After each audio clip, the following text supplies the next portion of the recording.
what's this, 16 years we've been doing this. Really, it started with a simple question that we were asking ourselves, which was, who's the most marketable athlete on the planet today? This is a very bold prediction, but I'm pretty confident that Clark one day will be a future number one on this list. So I'm curious to see where those two and if any other Winter Olympians sort of break through onto the list next year. Let's get to the number one. That's why we're all here. When your dog ends up on BBC Sport, that's when you know you've cracked it. With the introduction of that athlete persona model was about making this less, not only a ranking and a kind of conversation piece, but a kind of actionable tool for people in the industry. Hang on, I've got a few other... And that's the quiz. No. Mike wins.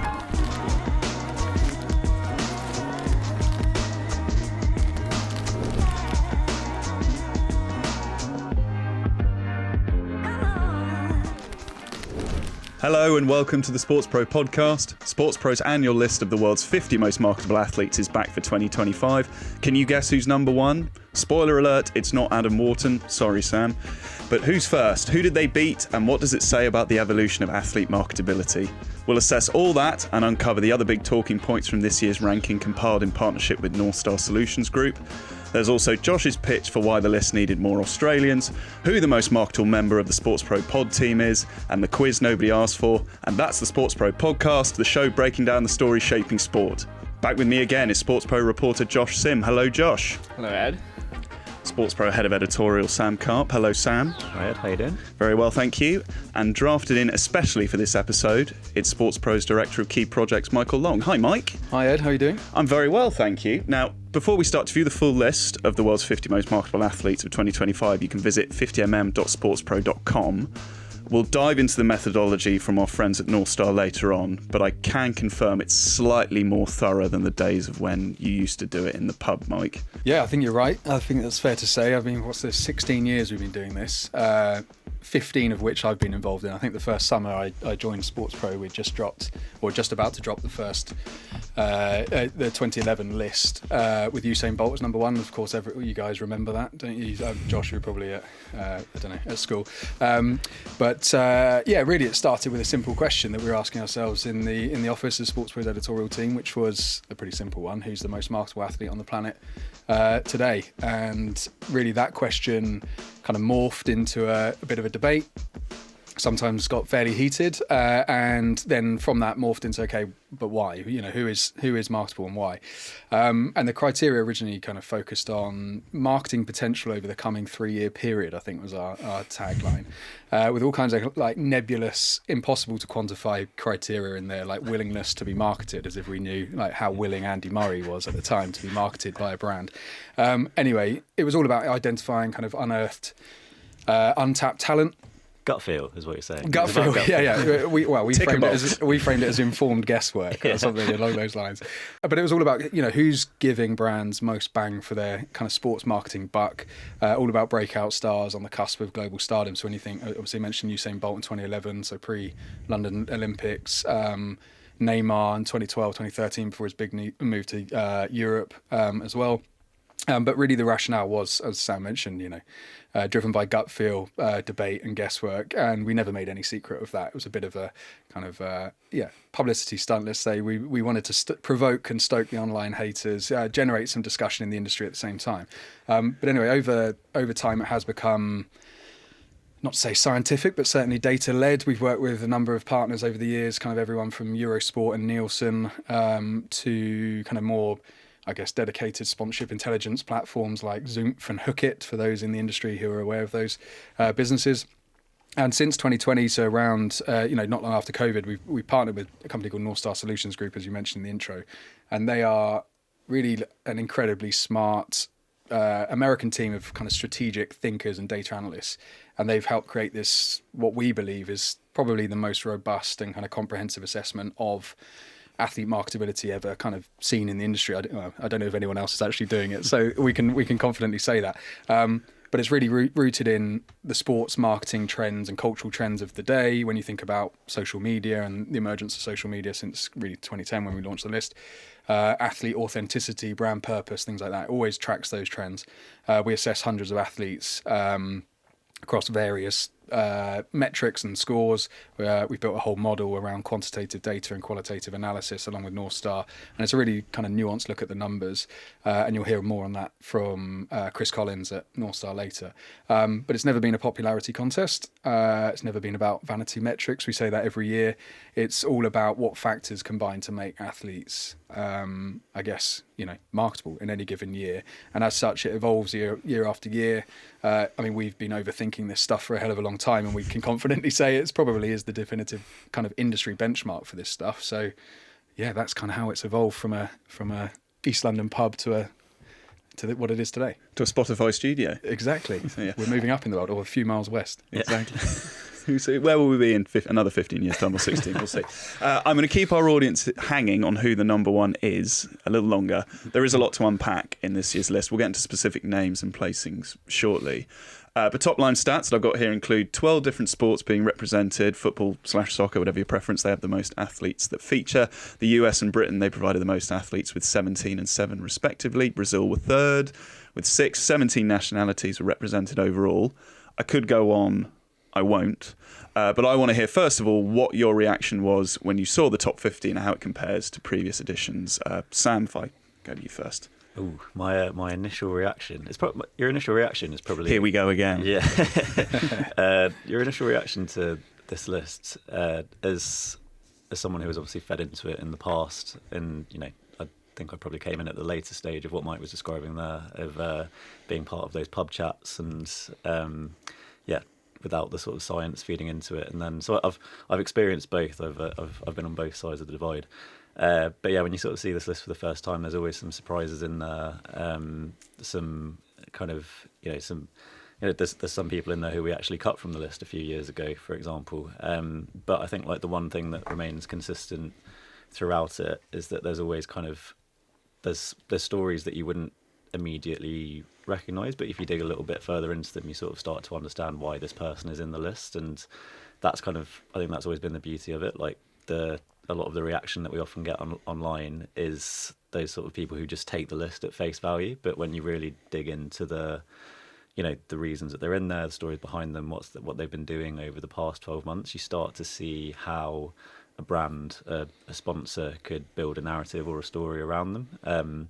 So I think that's probably the overarching thing. Again, I think something that's slightly different about it this year is probably that some of those, I suppose, what North Star describes as maybe legacy assets or individuals that guarantee big reach, big audiences, they probably appear a bit higher in the list than you'd maybe expect, given perhaps the DNA of the list that Mike spoke about in terms of 3-year potential and things like that. But if you're talking about some of those athletes that we maybe discounted 7 or 8 years ago, here they still are. So even then, when we were sort of writing them off, it was probably a little bit early to do so. So you can probably say in that regard that there's still reason for them to be in there. But again, I think what also this list highlights is that there's value for money to be had outside of those top tier sports, outside of football, outside of basketball, especially because now, as Mike said, things like social media, those sort of cultural conversations that athletes are increasingly part of, those are things that brands want to latch onto, and they want to use those platforms that the athletes have built themselves to reach sort of new audiences. But yeah, that was kind of my take.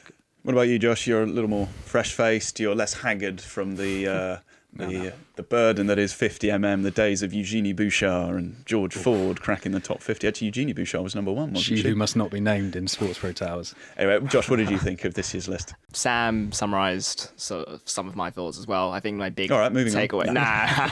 I think my big takeaway is just, you think of marketability as something that's such a long-term thing to develop, and yet this list, I think, really goes into the minutiae of the year-on-year gains and losses, and I feel like that's an interesting way to look at it, I guess, because we always perceive as marketability as something you gain, and you don't really seem to lose unless you're involved in a scandal or crisis or something. But yet the year-on-year sort of jumps and falls is something that I don't think, well, I could be biased, but I don't know how many other lists around the world sort of look at that. So I feel like that's a really interesting thing when you boil down to looking at what people have done over 12 months to add or detach from their sort of marketability, I guess. So yeah, I think that's the interesting thing for me, just seeing who's sort of the people who have made jumps and falls, and how that's done in a very short space of time compared to sort of the longevity that we believe marketability to sort of have. Let's get into the top 5, I think. I feel like we need some theme music or something. This isn't Top of the Pops, but yeah, no, let's get into it. I'm going to go... There's definitely going to be some theme music now that you've said that. Leave that to the producers, my friend. Yeah. Over to you, Dano. No, click my fingers. If he doesn't put any music, I'm going to look really, really stupid. But that's fine. That's fine. You've got to put it out there. Sad trombone. I'm going to go 5-2, and we're going to keep our powder dry when it comes to number 1. So at number 5 was Cristiano Ronaldo. Number 4 was Steph Curry. Number 3 was Ilona Maher. And at number 2 was Simone Biles. Simone Biles, last year's number 1. Ilona Maher up a couple of places even. Steph Curry, I think he was 20 last year. He's now at number 4. Cristiano Ronaldo has also risen. How about that for a 5-2, gents? Mike, what about you?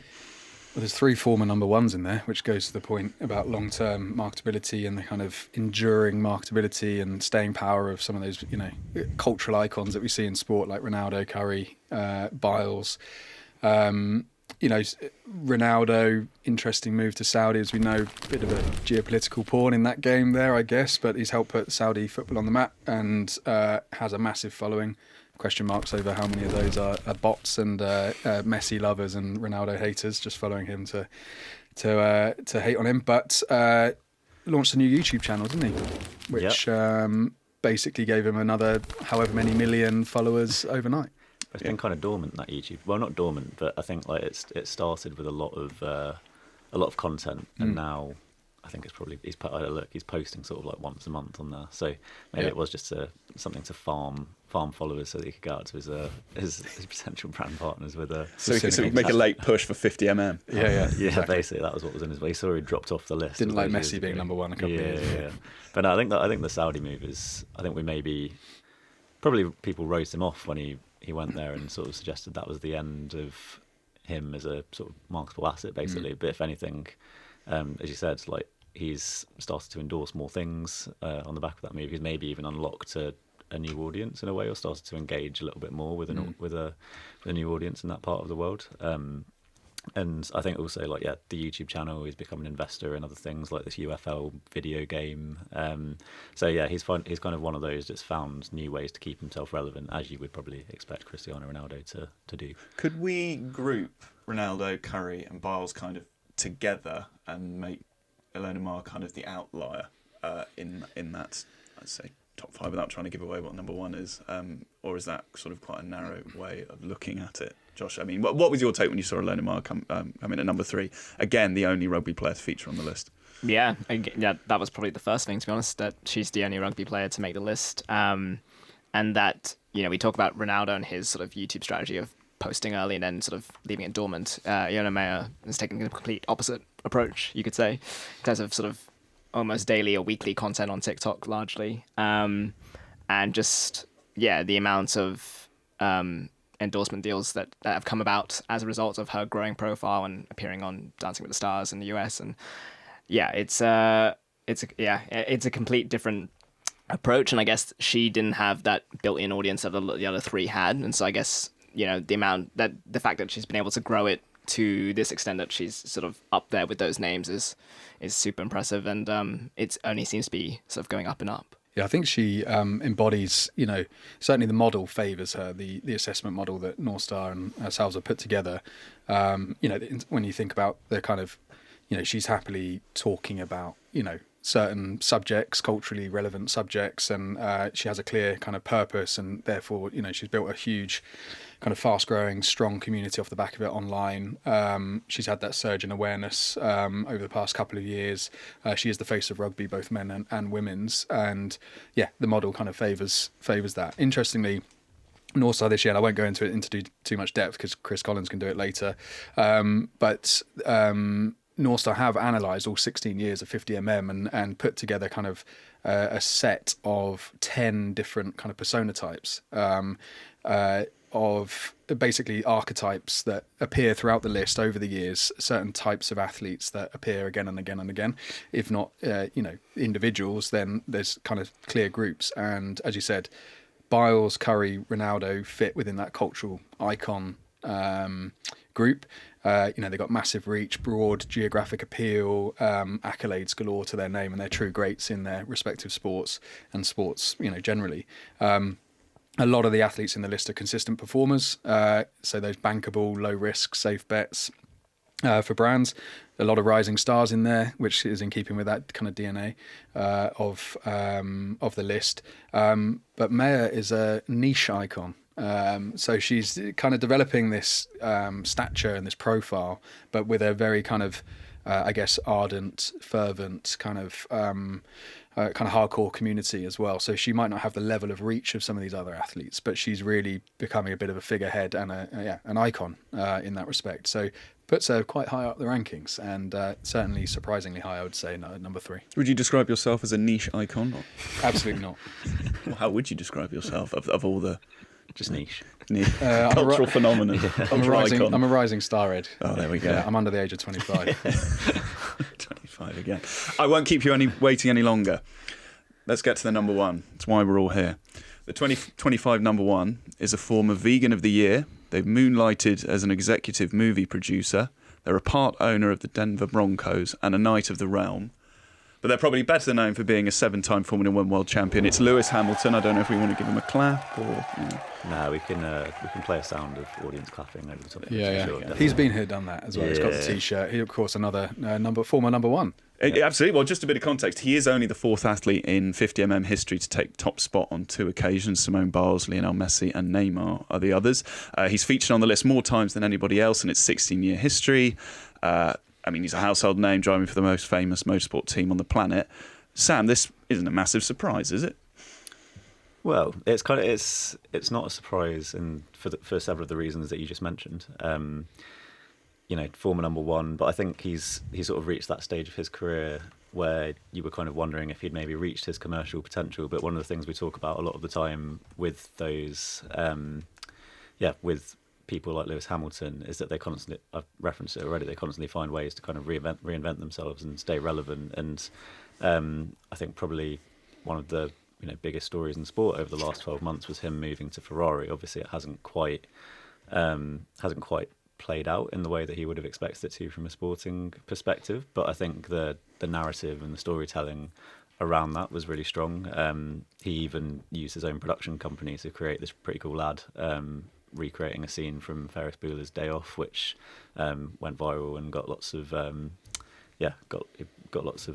wide recognition for that. So that was like a very strong story over the past 12 months, which I think was something for brands to latch onto, for his partners to latch onto. And I think also, again, like Mike referenced it with Ilona Maher and how the model favours her quite well. I think Lewis Hamilton's another good example of that when you look at how the model rewards basically athletes for their engagement with cultural conversations.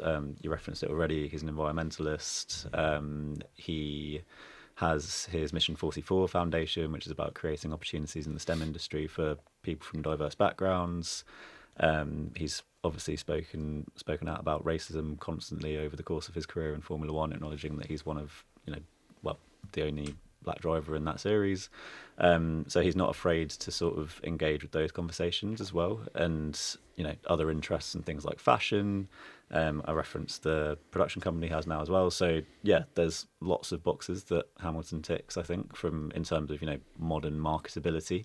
So even when he's no longer at the pinnacle of the sport from a kind of performance perspective, there's still lots of storylines around him. And you just look at what happened over the past few weeks at the time of recording. His dog Roscoe sadly passed away, but rest his soul. Yeah, but the kind of online response and support that he received was just something that very few athletes are able to generate. Basically, there's some very obsessive online fans for people like Lewis Hamilton, and I think that kind of is a bit of a driver of marketability when you can influence people in that way. When your dog ends up on BBC Sport, that's when you know you've cracked it. Josh, it's difficult to argue against that, isn't it? Or would you like to? No, I mean, Sam's sort of spoken well about sort of Lewis Hamilton's profile, but the other sort of thing there is Formula One's growth, obviously, and the awareness of that as a sport and what I don't know. Full disclosure, I've not seen Drive to Survive, so I don't know how much he features in the series. But I imagine him being the face of the sport that has sort of blown up exposure-wise, helps a lot. And just his appeal seems to transcend the sport as well. There are a lot of American NFL stars, NBA stars, when they go to an F1 Grand Prix, the name they frequently mention and the person they say they want to win the race is Lewis Hamilton, and that probably demonstrates how his name has transcended the sport. And I just wanted to add, I think last month he renamed his personal business venture to Lewis Hamilton Ventures from Project 44, and I wonder if that's a strategic move from him to set up sort of going forward, that maybe he recognizes that's I don't know what the marketability of the number 44 is, but maybe that's a sign that he's sort of recognized that, in going forward, sort of business ventures that come under his name are going to carry more weight than Project 44. Yeah, I don't think North Star's methodology mentions what the most marketable number is. I assume it's number one, probably. That probably makes the most sense. I would have thought so. Yeah. I mean, I'd be interested to hear, Mike, this is the second time he's topped it. How do you think marketability has changed in that period, in terms of what do you think brands, agencies and decision makers are kind of looking for from athletes? Because I think he was number one, was it 2014? Yes, I believe so. Was that around the time he moved to Mercedes, I think? And that just before, kind of opened him up to a whole world of new commercial opportunity, and obviously on-track success followed from that. I think obviously we've gone through the COVID years, and there was a big focus on purpose, on mission, values, which is one thing or one area that is accounted for in the model, our assessment model. So a big focus from brands on that. Anyone that is talking comfortably and confidently around, whether it's diversity, whether it's on any kind of social or cultural issues, as Hamilton does, has that appeal to brands who want to, attach to that. Authenticity as well. I mean, one thing with Hamilton, it's pretty phenomenal, I think, in my mind, that all the success he's had, how famous he is, how, we're talking about one of the highest paid athletes for however many years, and one of the best known, multiple world champion, how relatable he's been able to stay, as this kind of dog owner, just kind of posting pictures about his dog Roscoe, and, the kind of goodwill that breeds and things, and breeds. Yeah. Strong. Yeah, no pun intended. So I think Toto Wolff. No, that's rubbish.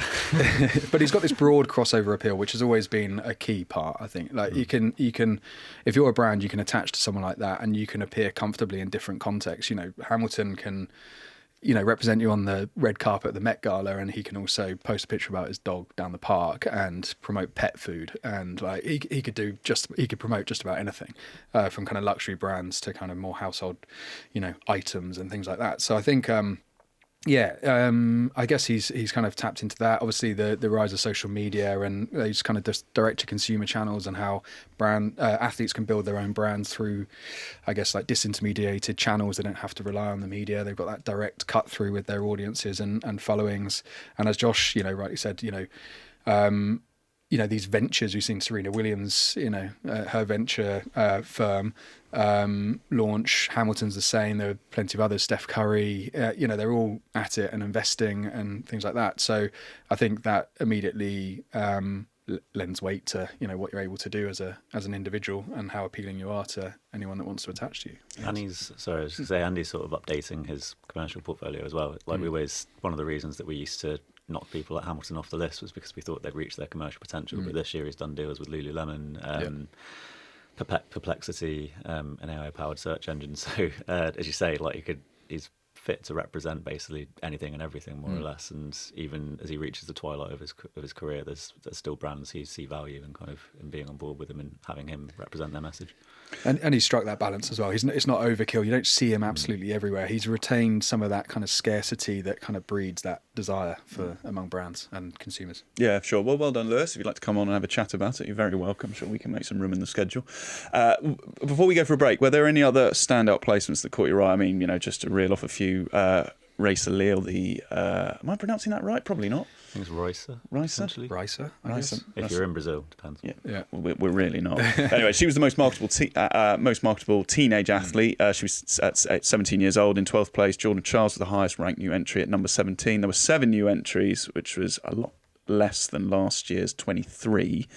Were there any names or placings that caught anybody's eye that raised an eyebrow or two? Josh? The fact that the WNBA had more athletes on the countdown than any other league is interesting. Given second year running. Yeah, sure. And given at the time of recording, there's a bit of uproar towards its leadership at the moment, and some of their most marketable players are sort of calling for a greater share of pay and revenue, and also we've seen this year that Caitlin Clark's been injured for a lot of the season. She's finished 7th on the count, we should say, but she's been injured for a lot of the season, and yet the TV viewership ratings have gone up, and it seems to not have diminished attention on that league. So I just find that's an interesting.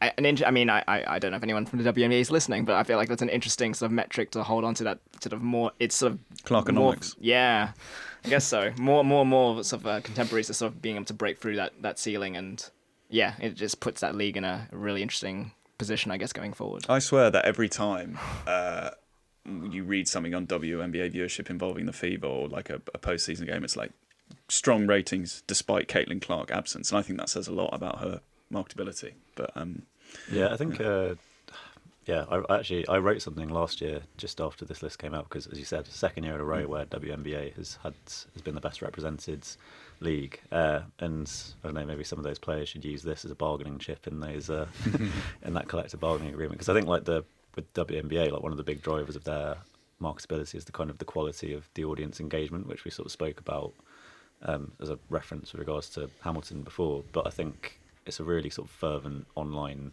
community. Without giving too much away, we see it in the engagement with some of the WNBA stories that we do on the website, specifically around certain athletes. And as you say, Josh, like even though Clark was not on the court this year, she's still been very visible throughout the season. I think, like whether it's been I think she's been present on the sidelines quite a bit, but since we last did this ranking, she's appeared in Time.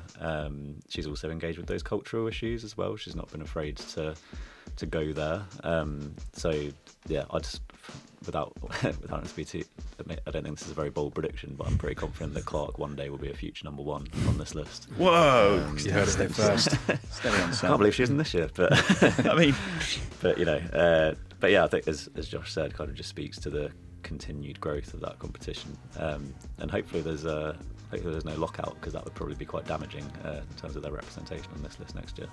Okay, we'll take a break, but before we do, you've heard our takes on this year's 50mm ranking, but what did the general public think of it? Who do they think is the world's most marketable athlete? We sent Eleanor Koyufa into London to find out. Thanks, Ed. I'm taking over the streets of London to speak to people about the most marketable athletes. Well, let's hear from them. Cool, so who do you think the most marketable athlete is? I would say the most marketable athlete is probably Carlos Alcaraz right now. Hot off, US Open, brilliant Grand Slam, number 1 in the world, great attitude, great looks, great style. You can't go wrong. Sinner. I'm not saying that because I'm Italian, but he's really a fantastic tennis player. We always do fantastic game with Alcaraz. Well, I would have said Ronaldo. I'll still say Cristiano Ronaldo. Maybe like Michael Jordan, David Beckham. Well, Caitlin Clark comes to mind because I've heard of her. I think it's Joe Hart, best goalkeeper for England, the GOAT, Joe Hart. So who do you think is the most marketable athlete? Oh, it's Austin Fury. You heard what the people had to say. Now let's go back to the show.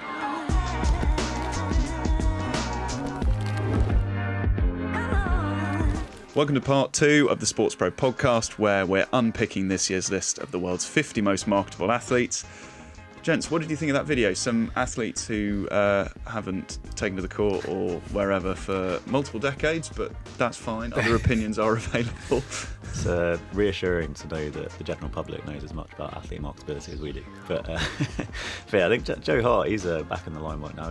He's appearing on targeted Instagram ads to me for hair loss, which is which is a bit concerning. Maybe it's because I've ticked over 30, rather than Instagram being able to see where my hairline Pretty sure. goes. I should say, if you're a retired athlete, you cannot feature in this list. I would say Joe Hart probably has the best posture of any athlete. I see myself in camera hunching over my microphone. Yeah, that's something to aspire to. Yeah. But there are a couple of people that have definitely featured before. Tyson Fury, interesting. Yannick Sinner and Carlos Alcaraz. There you go, got it. There you go. Couldn't do Race Lille, but I could do that. I've been practicing in the break. They're very close actually. Their scores. I think what spun it in Alcaraz's favour. I can't. I'm just saying Alcaraz now. His favour was his. I think it was his audience engagement quality audience that he gets. I think that swung it in his favour just because he's a little bit more sort of out there, a bit more active on social media and stuff like that. Anyway, a ranking like this, gents, is absolutely ripe for a quiz, and make no mistake, I have gone for the low-hanging fruit. We've already reeled off a lot of stats, so mercifully it's only 2 questions, so I'm going to fire them out. If you feel you know the answer, just figurative buzzer, put your hand up, whatever. The average athlete age, question 1, is the same as 2024. What is it? Anyone want to take a guess? I like Mike. No, I haven't read. It depends who goes first. I know this, so I'll press the proverbial buzzer. You're representing Steve, so these points go to Steve. So feel free to sabotage it if you want. In which case, no. 28. Correct. Yep. Ronaldo, I've just given away the answer. I'm going to have to do that again. Oh, dear. Hang on, I've got a few other... And that's the quiz. No. Mike wins. No, I've got one here. Hang on. Should we guess the questions? Is it like Jeopardy? What is Ronaldo? No. Second question. There are 3 40-year-olds in this year's top 50. They're all in the top 10. It's a lot of numbers. Ronaldo's one, Hamilton's the other. Who is the other? Buzz.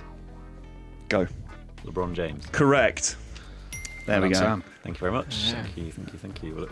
Points for Steve, points for Sam.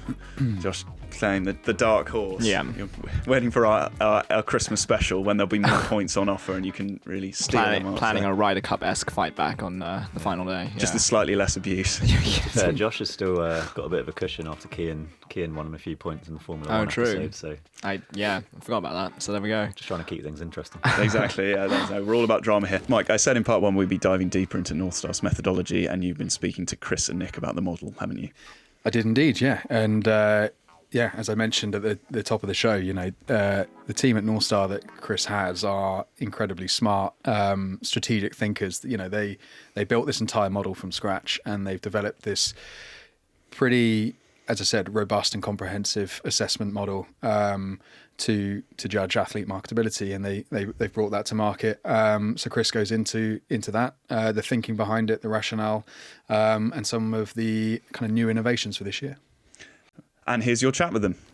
So Chris and Nick, welcome to the SportsPro Podcast. Great to chat to you both as always, and great to have North Star back once again, partnering with our 50 Most Marketable Athletes rankings for another year.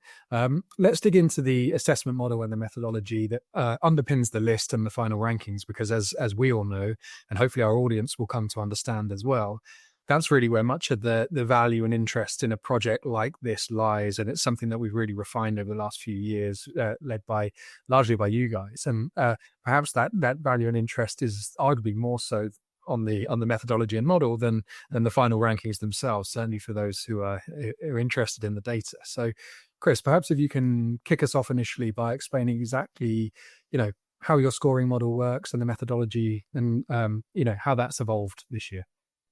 Sure. Yeah. So great to be here and great to have another year. I think this is the 4th year of supporting this. And so when we started 4 years ago, we basically kind of took a step back and looked at the evolving kind of landscape of how athletes were really becoming their own brand. They were shifting from kind of an ambassador model to more of an influencer model. And really just a changing landscape. So we took a step back initially and really just looked at what makes a brand marketable and built a model around that.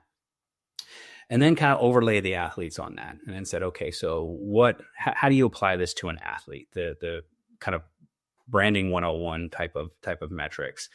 And then kind of went through the process of figuring out where can we get data. And so, what we found initially was that there wasn't always a full set of data that we could use, to support the model. So we used what we could the first year, but then as we've evolved over the years, we kind of kept true to the core model, but also recognized that within the larger just brand marketability discussion, there were new themes emerging. Things like triple bottom line, things like authenticity and purpose, mission, values, and things like that. So once again, we looked at how can we apply that to an athlete, and how can we measure those things from an athlete perspective to determine their overall marketability. And so kind of midway through our 4 years, we kind of added or really augmented those types of measures.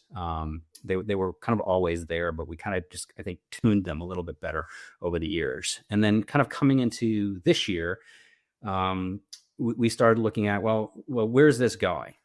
So some of those new or innovative methods from a couple of years ago were now kind of table stakes.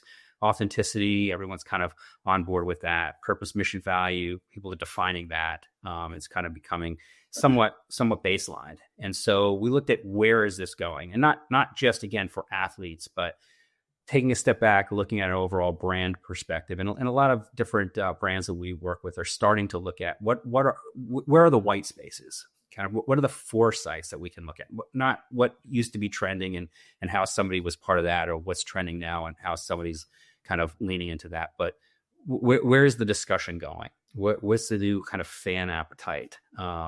Where are the new topics? We saw a few years ago with Simone Biles that mental health discussion kind of drove a lot of discussion and authenticity. So what's the new mental health, so to speak, topic that athletes could be championing? And so we kind of evolved the model this year to start to look at what those foresights may be that we could fold into the overall model. And then we also noticed over the years, and really even looking back to the full 16 years of what SportsPro has been putting out, you'll see that there is a lot of kind of diversity within the list. Not every athlete is the same type of athlete, and each has its own kind of marketability for different reasons. And so when you're trying to look at how do you score them all together, how do you look at them, one thing that kind of started to materialize for us is this concept of different athlete personas, and how an athlete can fit a certain persona type. And that persona type has its own specific marketability characteristics and marketability appeal to different types of sponsors in different industries with different goals and what have you. So for this year, we also layered in a concept of kind of athlete persona to try to really differentiate amongst the list a little bit more. But also looking forward, we can use that persona model for so many different things in terms of how a sponsor comes up with a portfolio of athletes to maybe sponsor, and then also how an athlete can look at, based on their persona, where should they be, right? Should they be benchmarking themselves against the cultural icons out there if they're an emerging star? Probably not. But we can set a set of benchmarks that are persona driven to give a little bit better kind of actionable insight to athletes. And then also try to connect those dots then between the sponsor and the athletes, right? So if a sponsor is looking for certain athletes to fill a certain persona percentage within their portfolio, then you can leverage that persona model to determine who fits best, and then flip that around. Athletes that are certain persona can look at what type of brands do I maybe appeal to most, and how do I kind of really articulate that, sell that to make that connection. So a couple really, I think, interesting and innovative new concepts that we've kind of layered in. But at its core, we still kind of have that core 3-pillar 14 driver model that we started with 4 years ago. Yeah, it's fascinating stuff. And as you say, really interesting innovations for this year across both fronts. But Nick, let's just come to you, because I know you're in the weeds of the data as the kind of analyst driving this on the North Star side. What are some of those trending topics? Obviously, Chris mentioned mental health in previous years has really resonated with people and fans and consumers. But what were some of those topics that you were kind of tracking through that cultural foresight analysis? What was resonating most with consumers during the evaluation period, which was, of course, 1st of September 24 to 1st of September 25?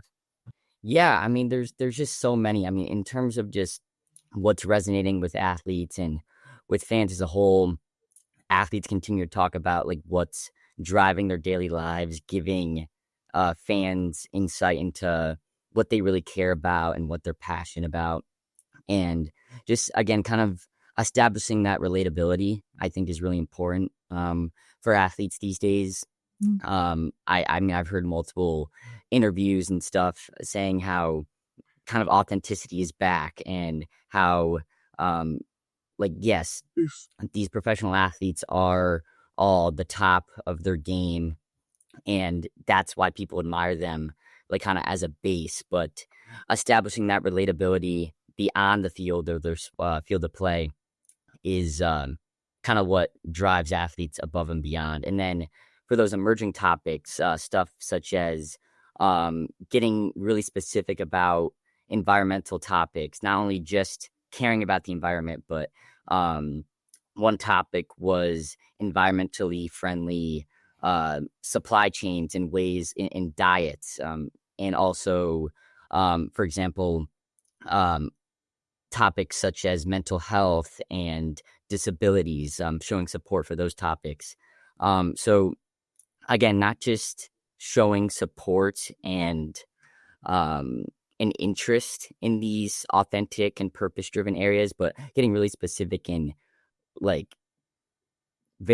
getting specific in niche areas of those topics, and why it's important to the athletes, and being very purposeful about them is what's really driving consumer interest and increasing these athletes' marketability. And it's interesting, you talk about environmentally kind of conscious diets. I think we've got a former vegan of the year at number 1 this year.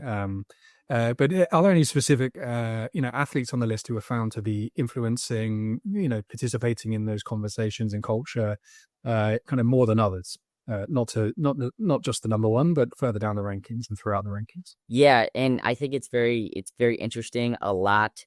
And I think it's a trend you see on the list this year is that there's a lot of more established, as you'll see in the persona classifications, the cultural icons, as we describe them, are kind of, in a way, almost making a reemergence, at least compared to last year and what was starting to look like a trend in previous years. So to your point, Lewis Hamilton is not only a former vegan of the year, but also he was one of those athletes talking about and having purpose-driven partnerships with eco-friendly food companies. Cristiano Ronaldo, LeBron James, Lionel Messi, I believe, was an athlete that was getting involved in these areas. And then some up-and-coming athletes, Coco Gauff, Alona Maher. So it's kind of the mix of the cultural icons and the legends of their sport, if you will, that are kind of finding a way to stay relevant and stay popular and engage with audiences and be innovative, but also these up and coming athletes that are trying to become the next cultural icons themselves and be marketable not only now as they're starting to win championships, win majors, and becoming the stars of their sport, but be in that realm for years to come. So it's quite fascinating, the dynamic in that sense. Yeah, as you say, a really interesting kind of interplay between the cultural foresight, cultural relevance element and the athlete persona model, which Chris described earlier, and how different personas may look to talk to different subjects throughout their career and things like that.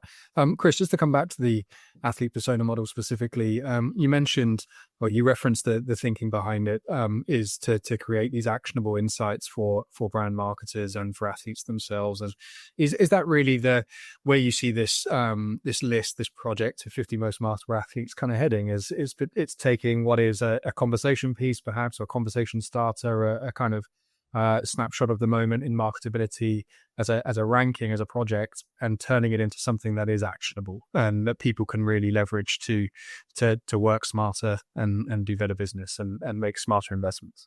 Yeah, absolutely. I mean, so as you mentioned, I mean, the list is a list. It's a point in time. It comes out annually, and it gives a snapshot of where folks are. But increasingly, we're getting requests from folks to say, okay, so how do I make the list, so to speak, or how do I raise my athletes' marketability? And that kind of goes across a number of different things, but it all a lot of times drives back to how can I get sponsorship, right? And then what are those kind of driving discussions going to be?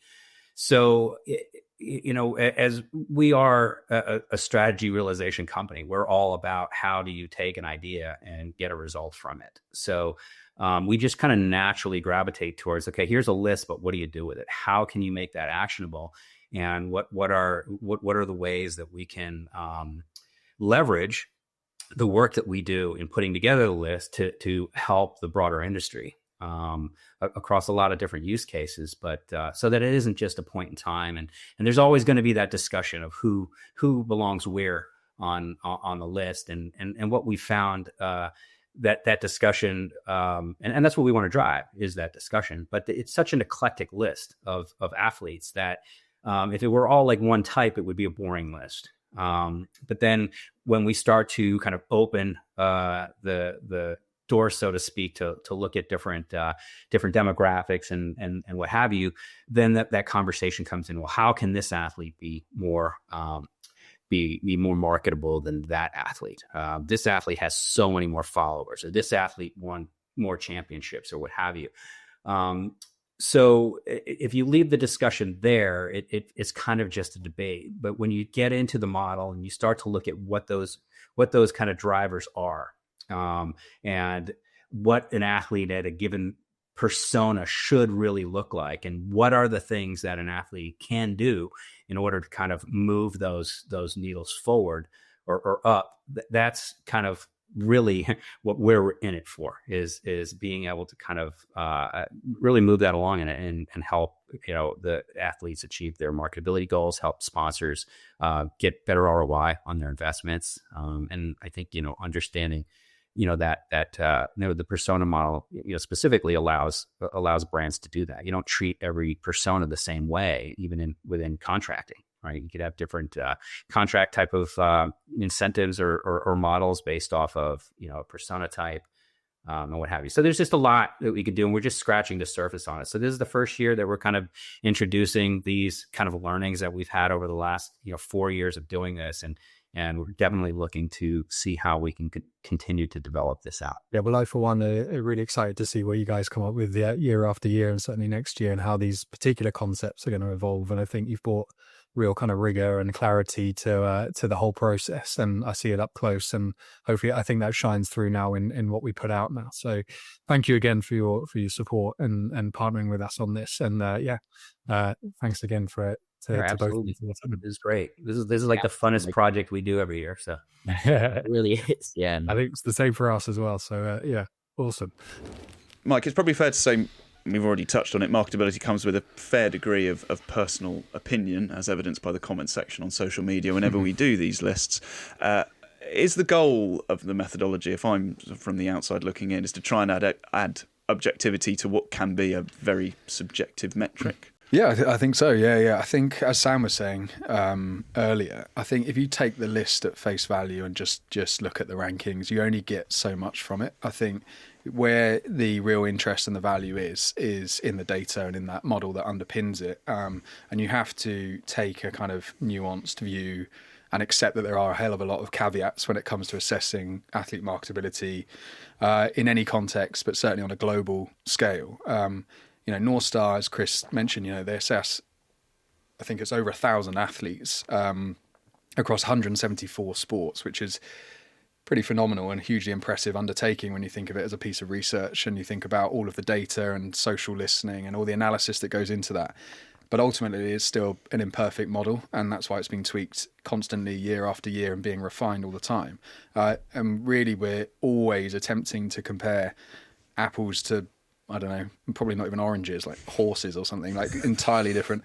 Like marketability is inherently market specific. It's hugely dependent on timing, when you think about audience growth, momentum, people come from nowhere and then disappear, flash in the pans as the long-term kind of time horizon as well to consider, personality, trajectory, perception, and so many other kind of hard to quantify metrics. I mentioned earlier about willingness to be marketed. I mean, is that something that defines someone's marketability? Yes, it probably is.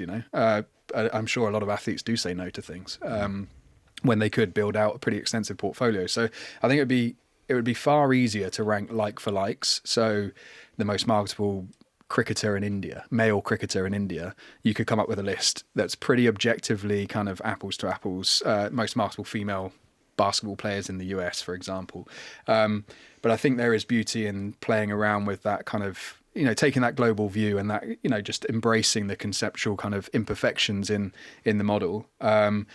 And just ranking all athletes globally, through that process of kind of normalization and standardizing and coming up with a weighted scoring system. It's really quite interesting when you actually think about kind of how you would go about that on balance, what truly dictates athlete marketability, and then what are the other kind of more peripheral things.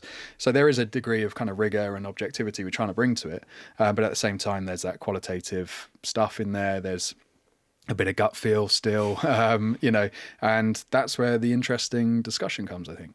Yeah, I think like what's also interesting about it is if you're a brand looking at this list, you'll have various different objectives, and what this list I think helps you do is, narrow down your search to an athlete based on what your objectives are. So, there's some athletes in there who rank really high because of their total addressable market. So if you're sort of like going after solely reach and like awareness, and that's probably where you want to go. Whereas if you want to partner with an athlete who, represents a specific message particularly strongly, then you're going to be looking at that econ pillar, and especially in that environmental section. So I think that's what's kind of like good about this methodology as well. It's not just a sort of, it doesn't just give this one, it ultimately gives out this one score, but it's based on so many different things. And when you dig into it, it kind of, if you're a brand marketer in particular, it's really valuable because you can narrow down your search pretty quickly, and even probably look within that sport and take, there might just be one or two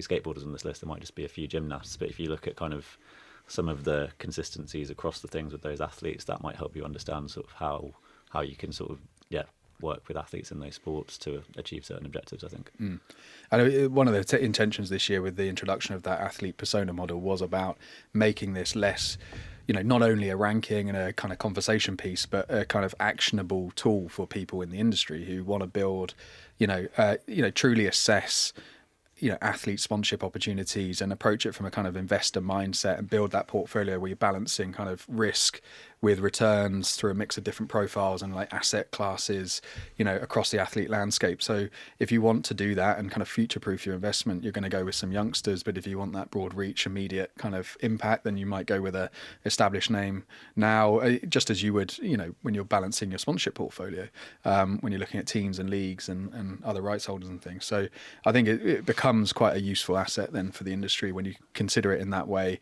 Look at the extended list beyond the top 50 and really dig into some of those interesting stories and where the opportunities and the kind of white space are. Yeah, and that model has thrown up some very interesting storylines and narratives. I mean, just a few, just scrolling through the list now, like Robin Lewandowski's at number 11. He's still ranked higher than Lamine Yamal. Max Verstappen, I hope none of his fans are outside because he's dropped out of the top 50 entirely. I mean, there's a lot to unpick, and of course, you can, of course, do that by going to 50mm.sportspro.com. Josh, when I sort of asked you before your initial reaction to the list was, but were there any sort of others in there that really piqued your interest, sort of based off what Mike and Sam just been discussing about how the model works, and who do you think's benefited from that, and who maybe hasn't benefited as much? Yeah, I wanted to shout out the person on 37 from the list, Jessica Long, the only Paralympian on that on the top 50 at least. And just, I know, well, there's obviously that caveat that she's at the time of recording, she's coming off the Paralympics, which was last year, which is one of the most watched Paralympics to date. And a lot of the sort of brands that she's partnered with are already IOC top partners, Allianz, Samsung, Bridgestone, to name a few. But I just think it's a really cool thing to see someone from. I mean, I don't know what the perception of Paralympics is for marketers and for brands, but it's really cool to see someone that quite high up. And obviously, I'm not sure whether she'll be on the list next year, given that it'll be a couple years detached from the Paralympics. But I think, she's clearly done well according to what the algorithm, the formula for 50mm this year has produced. And I know that she's listed as a consistent performer, I think, not a niche icon, which is, it's pretty interesting. Well, I guess people would think Paralympics are more niche, but the fact that she's been put into that category in itself is pretty interesting and a testament to sort of, how she's grown that portfolio and that marketability. Well, interestingly, I think when you look, she's a prime example, but there are quite a few in the list. You look at how female athletes have built their personal brands, and that trend over time of just they've had to be very conscious of their voice and their positioning, their purpose, their mission and values, as we were talking about earlier. All of those issues that resonate with fans, that women kind of play that, they invariably do play that role. They developed their brand at a time when you think of how the trajectory of women's sport over the course of history. They developed their brands at a time when you do have that cut through direct to audience, direct to consumer, channels and social media, etc., because they've had to do it that way, and kind of skirt the more traditional media outlets, I guess. But when you look at the top 50 in its entirety, on average, women outscore men in brand metrics like authenticity, like presentation, like risk and reputation. So on that individual level, they're clearly over-indexing, whereas men, on the other hand, over-index on total addressable market and economic drivers. So, and that really speaks to that kind of male-dominated industry that we work in and live in, and just the kind of revenue profile, I guess, of it. Men have history behind them, whereas women have to cut through in different ways. And I think it's really impressive when you think about Ilona Mayer, Simone Biles, Rita Leal, all of these other athletes that appear on the list. Clearly doing something right. Let's get our prediction hats on. I know the ranking for 2025 is only just out, but Mike, I'm sure 2026 is. You've got I imagine you've got like a sort of a stopwatch in your home, like a big timer counting down until next year's list. Yeah, I do. Yeah. Well, the valuation period technically underway already, isn't it? Yeah, exactly. Work never starts. Work never stops. It is. 50mm never stops. Does anyone want to put their neck on the line of someone who they think could feature next year? I'll put my hands up. I thought Shohei Ohtani would crack the top 50, and he's in at number 56. So he's always a surprise omission. Was he in the top 50 last year? Can't remember. Maybe he just missed out. I think he was outside. Yeah, I think he wasn't in the top 50 last year, but I definitely thought he would. But again, I guess that speaks to where MLB is at as a sport. Markets. Well, you say that. I mean, a lot of there's no NHL representation. No. There's only 2 Premier League players in the list in the top 50, which I found quite interesting this year. One from the NFL who comes in at 50. I won't spoil who that is, but. He's Taylor Swift's fiance, so most marketable boyfriend. Which is interesting. I think, I guess when you think about those major leagues, and it could be fiance. Sorry. Sorry. It could be a statement on where those leagues are at, but maybe it's when you think about how fan allegiances build over time and the culture around those leagues. Maybe it's more the teams and the leagues themselves that are drawing people in, as opposed to necessarily specific athletes all the time. Whereas the WNBA or some of these emerging properties perhaps have, they do rely more so on the individuals. I don't know. But if I was going to hazard a guess for who's going to be in the top 5 next year, I think Coco Gauff is in with a great shout, just based on everything we've been saying around women's sport. Her in-sport performance as it's defined in the model, but basically her performances on the court are pretty consistent. Yeah, and she's number 10 this year, isn't she? Number 10 this year. She's a 2-time major winner, still very young. I think she's 21. She has all the makings of being becoming a true great, I think. And she's a young black woman and the face of the most commercially mature sport for women on the planet. She's outspoken on social and cultural issues. She's always asked about them. And she's this consummate spokesperson that can kind of grace the cover of Vogue and also, represent all kinds of brands as well. So I think she's going to be pretty high for years to come. Josh?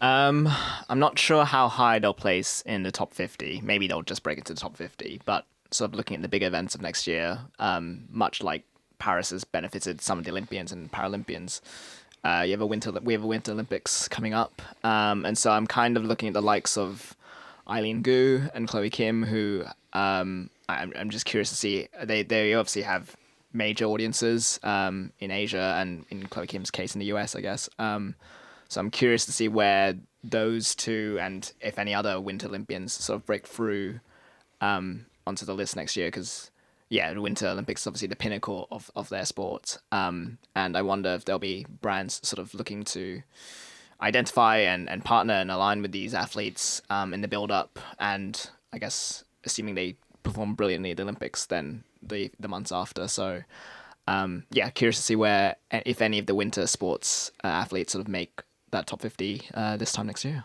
Both previously on the list as well. I think Island Gu and Chloe Kim. Chloe Kim made it on before the data played a part. She was part of the pub chat. Right? So. I don't know. I can, you were 3 cheeks to the win. What do you mean you don't remember 2017's ranking?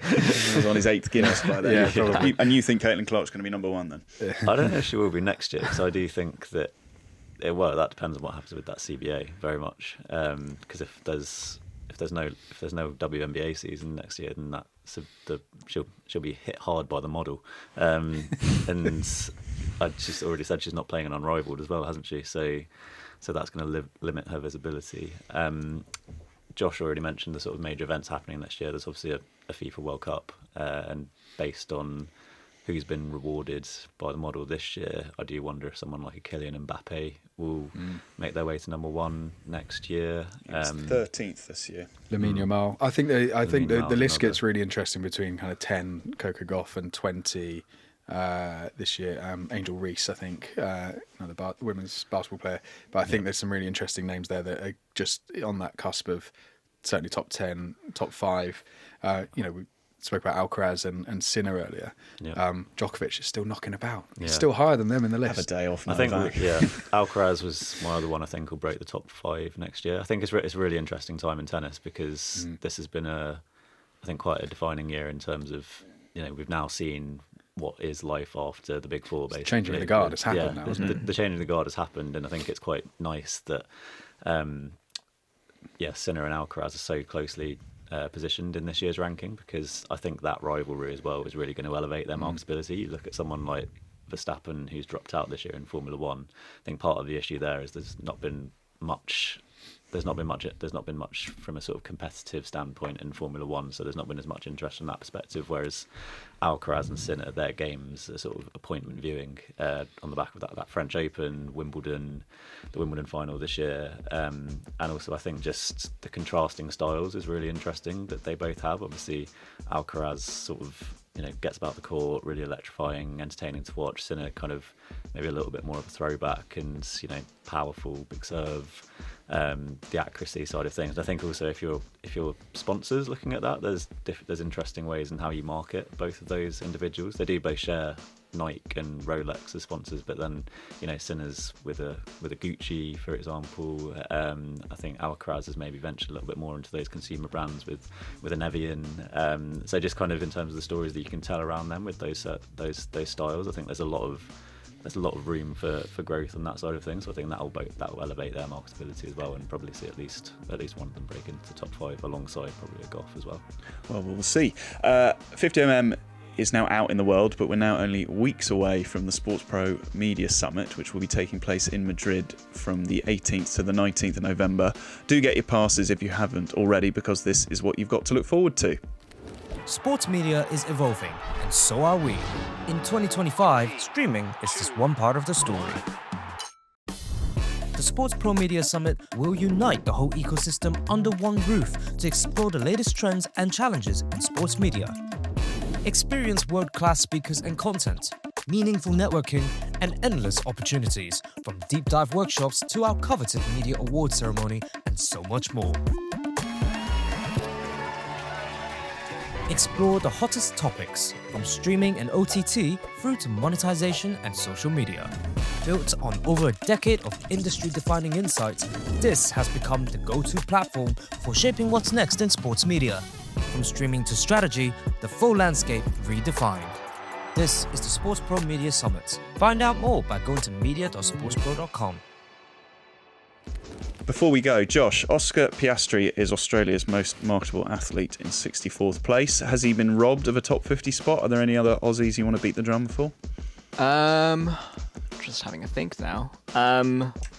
Don't think. Well, 2 Indian cricketers made the top 50. I don't think any Aussies. And given, I'm not saying necessarily that his social media following is as big as those two, as Virat Kohli and Rohit Sharma I'm referring to.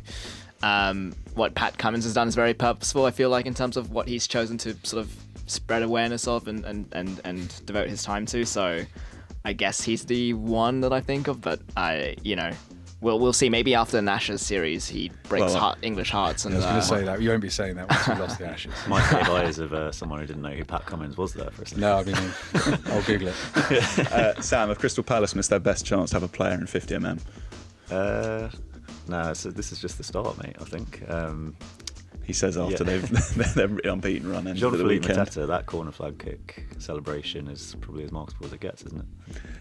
I think, to be fair, Ebere Eze could, now that he's left Crystal Palace, his marketability is probably about to go through the roof. True. I mean, the punters are calling for a most marketable retired athletes list. So surely there's a former Palace player. I don't know, Ian Wright.